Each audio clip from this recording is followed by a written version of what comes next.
Good morning, students. Today in this video, I am taking your revision of previous chapters which we have covered. Now we are taking few questions, and today's question is: two equal point charges of q which is equal to under root 2 microcoulomb are placed at each of the two opposite corners of a square. The equal point charges q at each of the other two corners. What must be the value of charge so that the resultant force on capital Q is 0? यानी in this question we are having the information about a square. Suppose this square is kept in a xy plane. These are the vertices of the square. According to question, capital Q be the charge which are placed at the opposite corners or vertices, and small q is the charge which is placed on the other two corners of the square. So in this way ये कहा गया है कि if the net force at Q, suppose that may be at A or C, is 0, then find the value of small q. Small q की value को find करना है. तो हमने क्या कंसीडर कर लिया, हमने मान लिया इसमें कि late AB is equal to BC is equal to CD is equal to DA is of A, यानी इनका जो मैग्नीट्यूड है वो A है, स्क्वायर की ये साइड्स जो है वो A हैं. Then diagonal of the square, diagonal क्या होगा, it is under root 2A, ये अंडर रूट 2A हो जाएगा. Okay, now it is given that FAB AD plus FAC plus FAB is 0, then find Q. ये condition given है कि किसी भी एक चार्ज कैपिटल Q पर अगर नेट फोर्स 0, तो मैंने मान लिया वो charge capital Q A point पर रखा हुआ चार्ज है जिस पर नेट फोर्स 0 है. तो यानी A पर D से लगने वाला फोर्स, A पर C से लगने वाला फोर्स, A पर B से लगने वाला फोर्स का मैग्नीट्यूड का sum 0. Then we should calculate Q. अब इनकी वैल्यूज को कैलकुलेट करने का तरीका क्या है? According to the Coulomb's law we can calculate. इसकी वैल्यू हो जाएगी K capital Q small q upon A square into, ये वाला जो वेक्टर होगा इस डायरेक्शन में होगा J unit vector, plus FAC की अगर हम वैल्यू की बात करते हैं तो ये हो जाएगा K capital Q square upon under root 2A का होल स्क्वायर मतलब 2A स्क्वायर, और ये वेक्टर हो जाएगा J माइनस I, प्लस अगर हम FAB की बात करते हैं तो ये हो जाएगा K capital Q small q upon A square into minus I unit vector is equal to 0. अब इसे थोड़ा सिंप्लीफाई करते हैं. Capital Q upon A square is common throughout, take it, and K is also the common. जो common आ रहे हैं वो उधर जाकर 0 हो जाएंगे, यानी K capital Q upon A square अगर इसमें से कॉमन है तो यहां बचेगा QJ प्लस यहां पर KQ कॉमन आ गया, कैपिटल Q, एक कैपिटल Q बच गया, कैपिटल Q अपॉन 2 यहां पर ये बचा हुआ है, एंड J माइनस I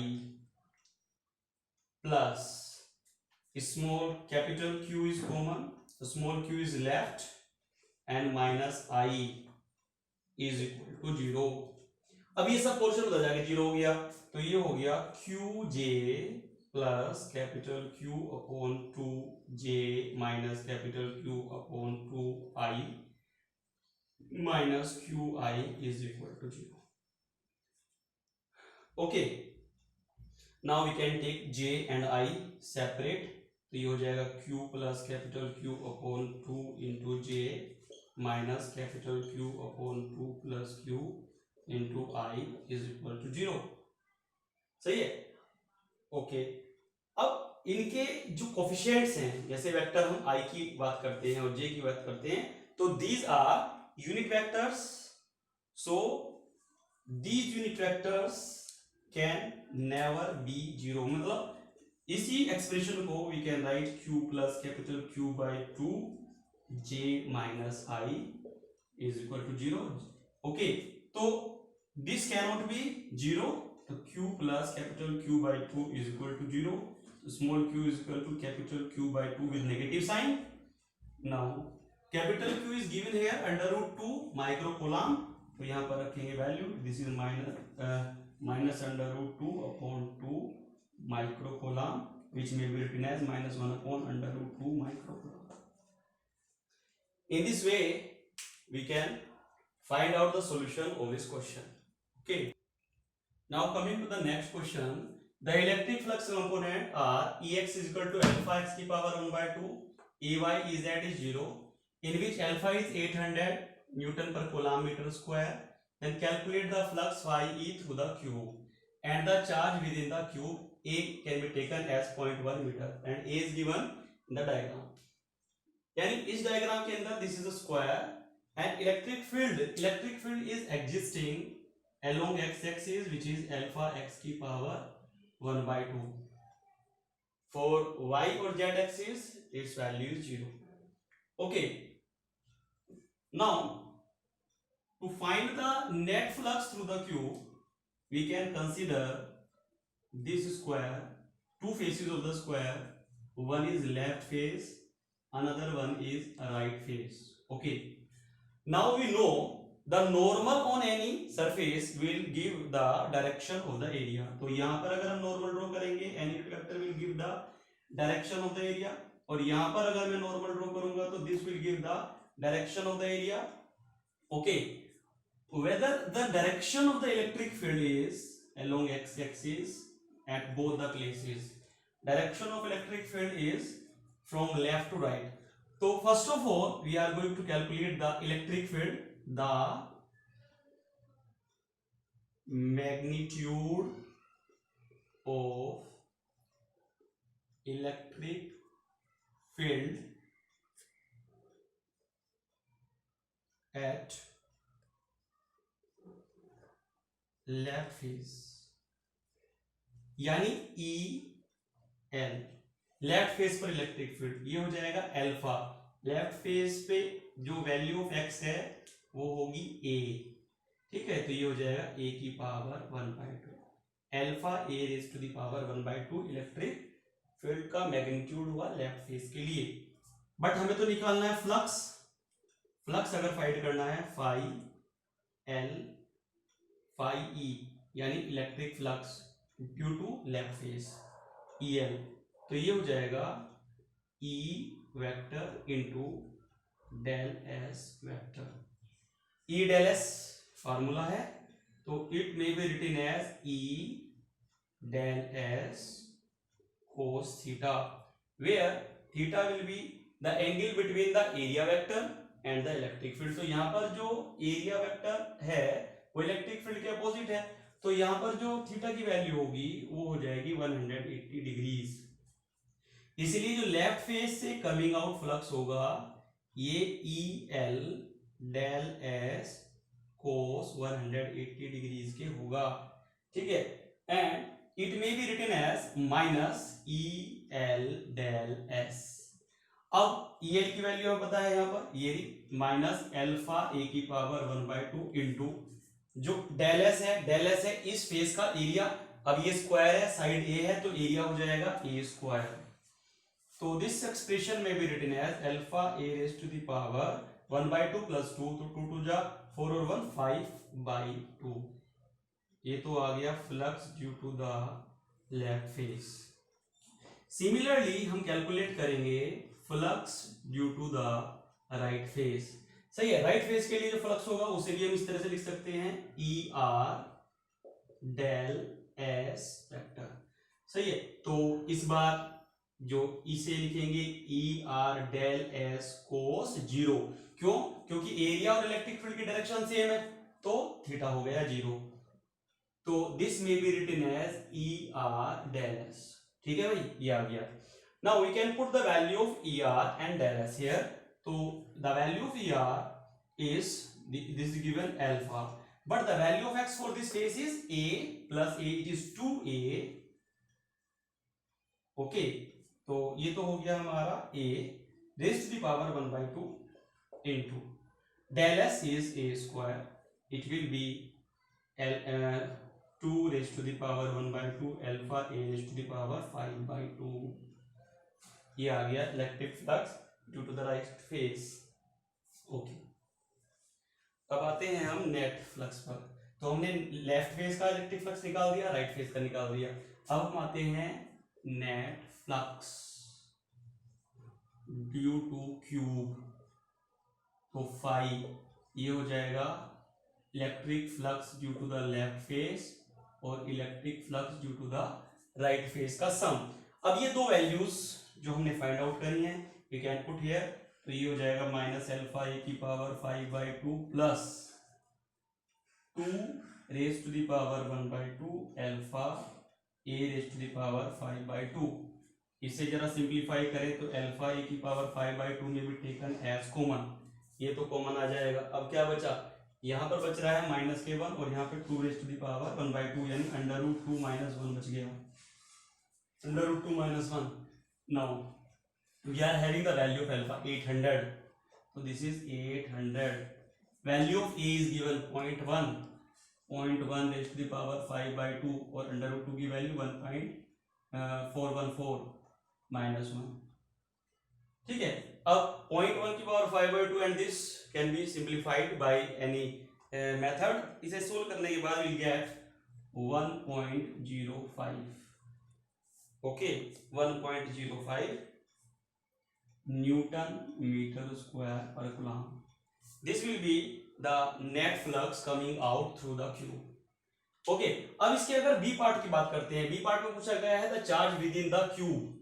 इसके अंदर टोटल चार्ज. तो टोटल चार्ज इसे क्या कंसीडर कर लेंगे, एक गॉसियन सरफेस कंसीडर कर लेंगे, क्लोज सरफेस. और इसके अंदर जो टोटल चार्ज है that can be calculated by using the Gauss's law. ये फर्स्ट पार्ट हमारा कंप्लीट हो गया है. Now we are solving the second part. Second part में by the relation net flux is equal to q upon epsilon naught, then we can write the net charge in it is epsilon naught phi e. epsilon naught की value होती है 8.85 into 10 raised to the power -12 multiply by 1.05. इसे simplify कर लेंगे then we'll get the answer. And this may be equal to 9.27 into 10 raised to the power -12 coulomb. तो ये value आएगी and this is over. Now coming to the next question. Next question में closed surface से related to type के question mostly देखने को मिलते हैं. फॉर एग्जांपल अगर हम थर्ड क्वेश्चन की बात करते हैं तो we are having a closed surface and this may be the center of this closed Gaussian surface. Q may be the charge placed inside it and we have to calculate R be the radius of the closed surface and we have to calculate the net flux through the closed surface. Phi हमें find out करना है. तो for such this type of question we can directly apply the Gaussian theorem to find the flux. In this case, you may also say that what will be the value of the flux, and according to the Gaussian theorem, the net electric flux will be Q upon epsilon naught. This is the relation. This is the relation. So by this relation, in this question we can write phi is equal to capital Q upon epsilon naught as charge is given here capital Q. Okay. अब इसमें जो second type का question आता है, जैसे मैं question number 4 मान लेता हूं कि if the radius of the Gaussian surface becomes double, अगर इसकी रेडियस को डबल कर दिया जाए और हाफ कर दिया जाए, then what will be the effect on the and charge is placed at the centre, what will be the effect on the flux. यानी अगर हमें रेडियस न्यू रेडियस कितनी हो गई, double of this radius, then we have to calculate the flux again. ठीक है. तो इस केस में हम क्या कहते हैं, हम कहते हैं कि there will be no effect, क्योंकि this will not depend, flux will not depend on the radius of the Gaussian surface. लेकिन अगर हम एक नेक्स्ट क्वेश्चन पे आते हैं, नेक्स्ट क्वेश्चन पे क्या आते हैं कि suppose this is point O, this is suppose R, this is up to this point is P, remaining portion is again R, is the radius is 2R and one charge is placed here, this is Q, another charge is placed here, this is capital Q again, यानी दो charge रखे हुए हैं, एक charge को हमने रख दिया है with in the radius r, दूसरा चार्ज कहाँ है with in the radius 2r। अब क्वेश्चन में क्या कहा गया है, क्वेश्चन नंबर 5 की अगर मैं बात करता हूं, इस डायग्राम के अकॉर्डिंग अगर चलते हैं, क्वेश्चन में कहा है कि find the value of the flux, okay, coming out through the sphere of radius small r, यानी r रेडियस का स्फीयर से कमिंग आउट फ्लक्स की वैल्यू बताएं। तो we can apply the Gauss's theorem, phi is equal to क्या हो जाएगा, net charge inside it which is capital Q here upon epsilon naught, done, no problem. लेकिन अगर इसी क्वेश्चन में कहा जाए कि if the radius is doubled, इसके बी पार्ट में अगर आता हूं, if the radius is doubled, double radius कर देंगे, देन या ये कहा जाए what will be the net flux coming out through the sphere of radius 2r in this given diagram. तो 2r रेडियस के स्फीयर से जो कमिंग आउट फ्लक्स है वो क्या हो जाएगा, phi e is equal to, अब 2r रेडियस वाले स्फीयर में ये वाला क्लोज क्वेश्चन सरफेस बनेगा जिसके अंदर दो चार्ज हैं Q और Q, तो ये आ जाएगा total charge upon epsilon naught, यानी it is 2Q upon epsilon naught. यानी कि सिचुएशन पर भी डिपेंड करेगा या गिवन डायग्राम पर भी डिपेंड करेगा कि whether the net flux will affect और नॉट। वैसे अगर जनरल क्वेश्चंस में कहा जाता है radius become double then what will effect, तो नो इफेक्ट एट ऑल। लेकिन अगर इस तरह की सिचुएशन देकर पूछा गया तो देखो रेडियस के डबल होने पर यहाँ पर फ्लक्स में वेरिएशन आ गया, क्यों, क्योंकि वहां पर एक और चार्ज इंट्रोड्यूस किया गया था, अगर वो नहीं इंट्रोड्यूस किया जाता तो फिर सेम रहता, नो चेंज। ठीक है, इसी तरह का एक और क्वेश्चन दिया है,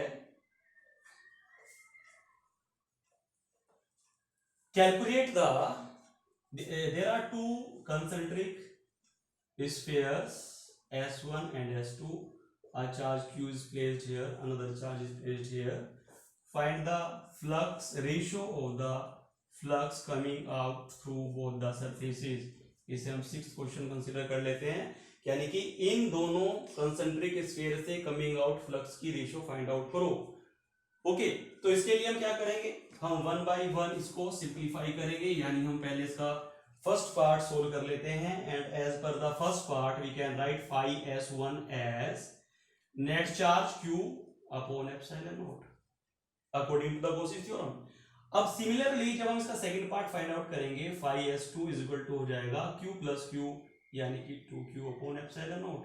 अब एप्सिलॉन नॉट इसके बाद पूछी गई है रेशियो, तो रेशियो फाइंड करने के लिए we can divide these two values, phi s1 divided by phi s2 is equal to Q upon epsilon naught and 2Q upon epsilon naught, these are cancelling out, this is 1 upon 3 and Q s1 ratio phi s1 ratio phi s2 is equal to 1 ratio 3, ये 1 ratio 3 के equal होगा। Okay,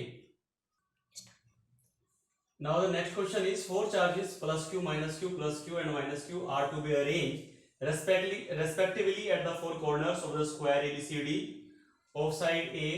Find the work required to put together this arrangement. A charge Q naught is brought to the center of the square, the four charges being hand fixed. How much extra work is needed to do this? It means in this question it is given that four charges are placed at the corners of this square, और हमने मान लिया let its side is equal to A, square की side A, तो all the sides will be A। Four charges में दिया है plus Q minus Q plus Q minus Q, these are the charges which are placed at the four corners, plus Q minus Q plus Q minus Q respectively। ठीक है, और ये जो diagonals हो जाएंगे, these diagonals will becomes under root 2a and under root 2a हो जाएंगे। Now we have to calculate the work done, यानी कि net work done required is equal to होगा the work done in assembling this charge at point A, then at point B then C and D. तो A point पर charge को रखने में work done क्या होगा, 0, because no initial charge is present. अब B charge को यहां पर रखने का वर्क डन क्या होगा, ए का इलेक्ट्रिक पोटेंशियल यहां पर वर्क करेगा, यानी ए का इलेक्ट्रिक पोटेंशियल यहां पर वर्क करेगा। ऐसे अगर मैं V1 मान लूं तो ये हो जाएगा V1Q, V1 माइनस Q, ये वर्क डन हो जाएगा। इसी तरह से सी चार्ज को रखने का वर्क डन होगा, सही है। तो ये वर्क डन किसके इक्वल होगा, potential energy of charges, potential energy of charges के इक्वल होगा, विच इज इक्वल टू के। पहले हम ए पॉइंट की बात करते हैं कि ए पॉइंट को लाने में वर्क डन जो होगा, ए पॉइंट पर चार्ज को रखने में जो वर्क डन होगा, and it will be equal to 0 plus, ठीक है। अब आते हैं हम या हम एक काम करते हैं, we are considering that at this point what will be the net work done. तो नेट वर्क डन यहां पर जो होगा, due to this charge, due to this charge, due to this charge, that is equal to K Q1 Q2 यानी minus के Q upon ए के Q1 Q2 upon ए potential energy का formula होता है, ठीक है, प्लस दूसरे चार्ज की वजह से के Q स्क्वायर, यहां पर हमने Q1 Q2 करा तो ये हो जाएगा minus Q square, this is plus Q square upon under root 2a। ये हो गया हमारा सेकेंड।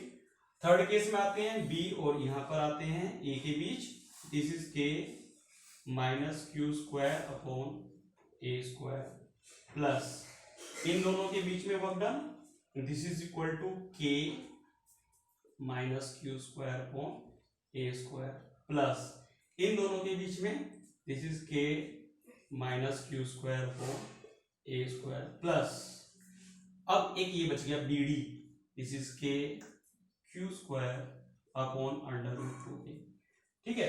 तो ये हो जाएंगे सभी potential energy which is equal to the work done. अब इन सबको अगर हम सोल्व करें तो हमारा के Q square upon a square नहीं आएगा ए, तो ये दोनों टर्म्स जो हैं ये दोनों सेम है, तो हम इसे लिख सकते हैं 2 minus 2 K Q square upon ए, यानी ये वाली टर्म और ये वाली टर्म हमारी सिंप्लीफाई हो गई। उसके बाद आते हैं दूसरी टर्म में, ये हो जाएगा plus 2 K Q square upon under root 2a, ये दोनों टर्म कैंसिल हो सिंप्लीफाई हो गई। अब इन दोनों टर्म को लेते हैं तो माइनस के 2 के Q स्क्वायर अपॉन ए, ओके। अब ये दोनों सिंप्लीफाई करें तो माइनस के 4 K Q square upon a plus 2 K Q square upon under root 2a, ये हो गया। इनमें से कुछ कॉमन आ सकते हैं तो कॉमन ले लें, तो के Q स्क्वायर अपॉन ए में भी टेकन एज कॉमन, तो ये -4 बच रहा है और ये बच रहा है प्लस का अंडर रूट 2, ओके। तो this will be the net work done in assembling the 4 charges. अब अगर हम दूसरे पॉइंट पर आते हैं, दूसरा पॉइंट हमसे पूछा गया है कि अगर इसके सेंटर पर एक चार्ज Q नोट रख दें और क्या हो, ये जो Q1 Q2 plus Q minus Q plus Q minus Q जो चार्जेस हैं ये क्या रहे, ये फिक्स्ड रहे, तो अब कितना वर्क डन रिक्वायर्ड होगा। तो हम पहले नेट पोटेंशियल निकाल लेते हैं। अगर हम इसके सेकंड पार्ट की बात करते हैं तो हम निकालते हैं नेट पोटेंशियल एट, इसे O पॉइंट मान लेते हैं, O V is equal to VA plus VB plus VC plus VD के इक्वल हो जाएगा। अब VA और VC इक्वल अपोजिट है, VB और VD इक्वल अपोजिट है, तो it will be equal to 0। तो जो नेट वर्क डन होगा W हो जाएगा V Q नोट, V है 0 into Q naught and this is equal to 0। तो net work done in assembling the charges will be 0।